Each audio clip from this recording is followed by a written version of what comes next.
At the ripe old age of 59, I've had many setbacks on my journey to financial freedom. Hello, my friends, and welcome back to Senior Sparkle. I'm so glad you're here.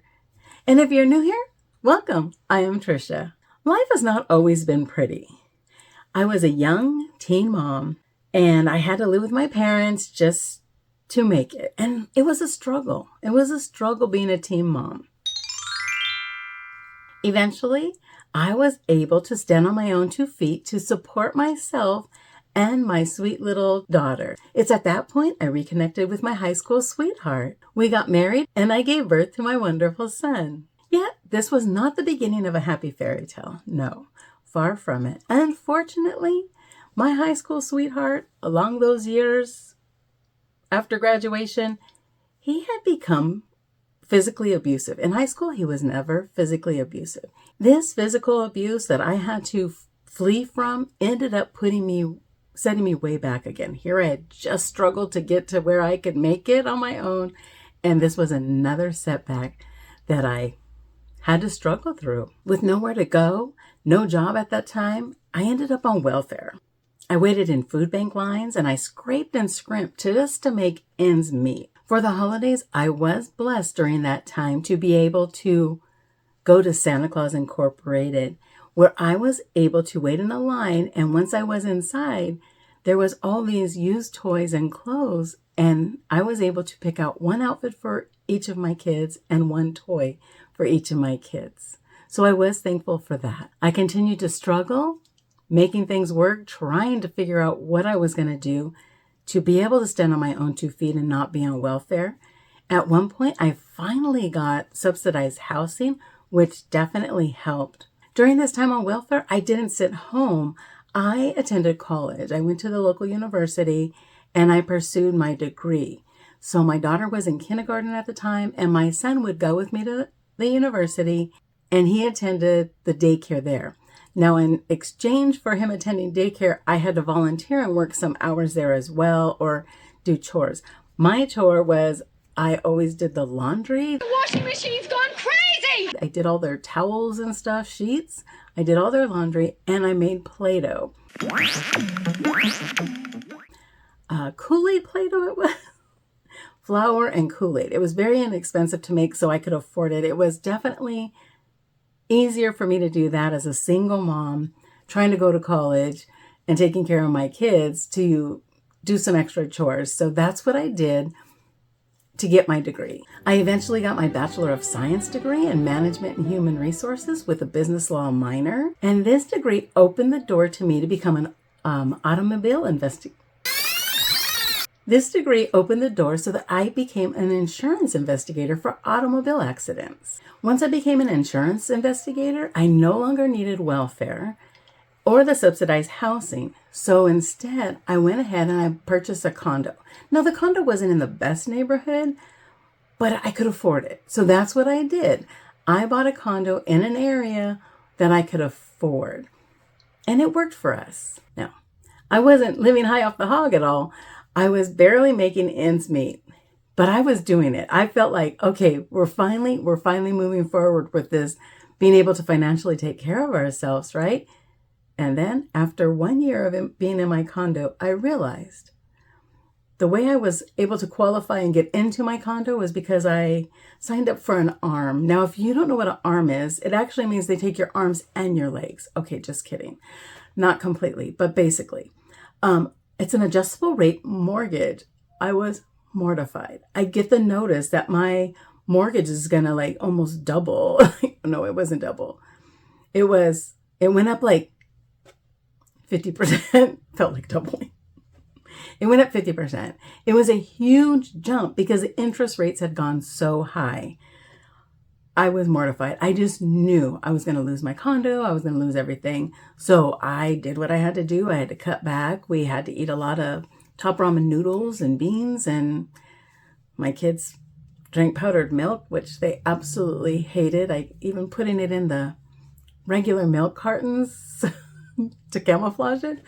They weren't tricked. They knew that I was trying to bamboozle them. And they knew immediately that it was powdered milk.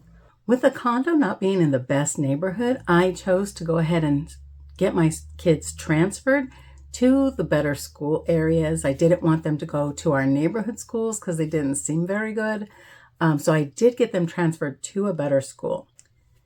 So eating all the beans and rice and top ramen noodles, I immediately said, okay, we can't have this doing this again. We can't keep going up. This is ridiculous. I'm going to lose my condo if this keeps happening.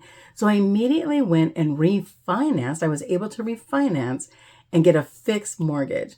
I will never sign up for an ARM. I had no idea what an adjustable rate mortgage was.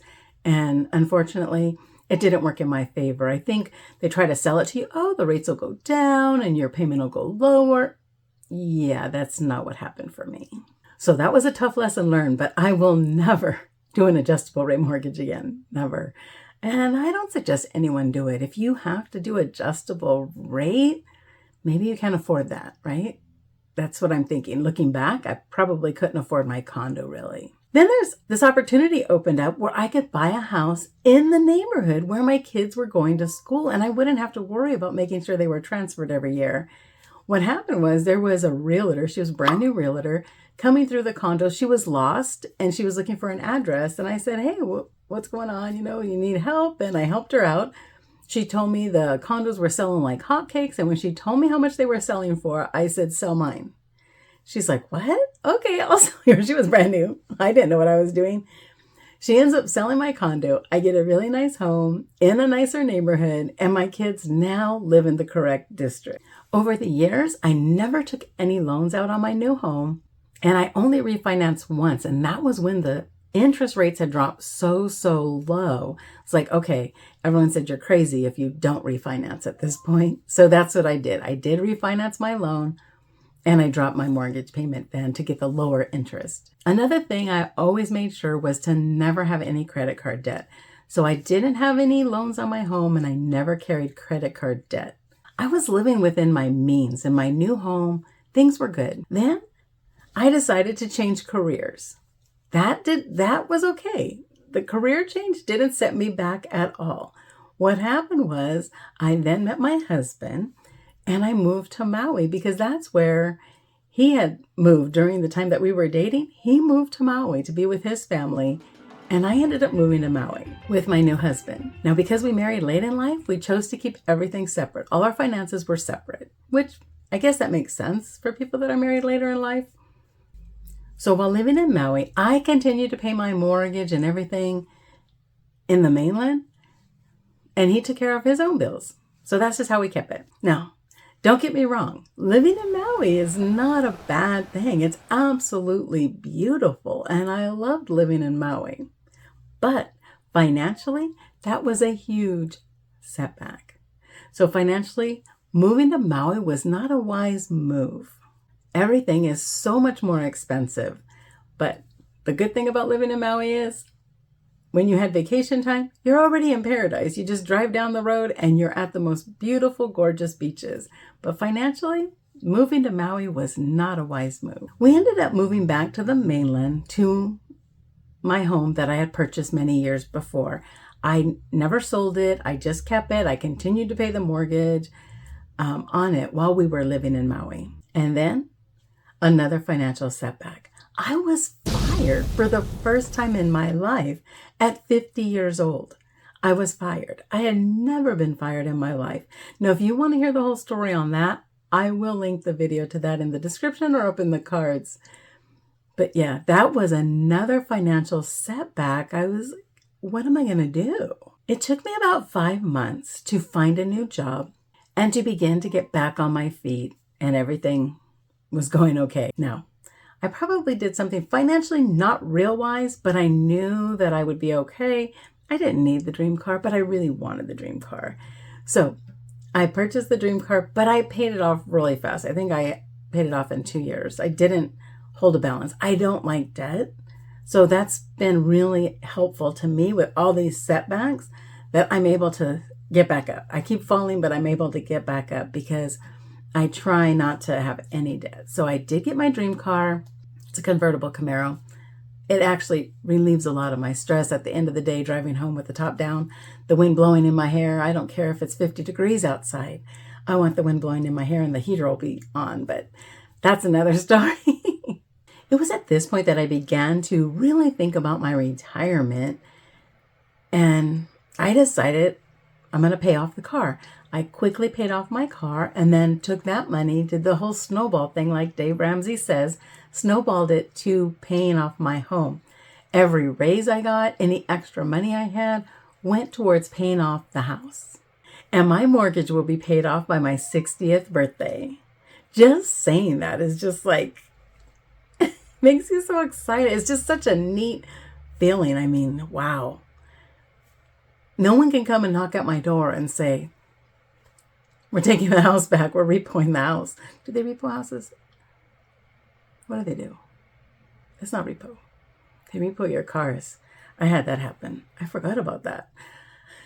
That's a whole nother Oprah. I know some people don't think it's wise to pay off your mortgage. And could I earn a little bit extra interest? But I calculated all the numbers and it was really over a year, it'd be a few $100s. And I was like, ugh. To me, it was just better to get rid of the mortgage and not have that hanging over my head. Having my mortgage paid off and no debt is what's going to allow me to retire early. So I'll be able to retire sooner than later. I know my retirement age, I think, is 67. And something about that financial freedom just feels so good because if I wanted to retire today, I probably could. Be a little tighter than I wanted, but taking it year by year, 1 year at a time, that's all I can do, right? So paying off all my debt, being debt-free, including my mortgage, is my recipe for financial freedom. What is your recipe? What is it going to take to give you financial freedom? If you enjoyed this video, please give it a thumbs up. Let your age be the fuel that drives you and keep shining bright at any age. I'll see you in the next one. Bye.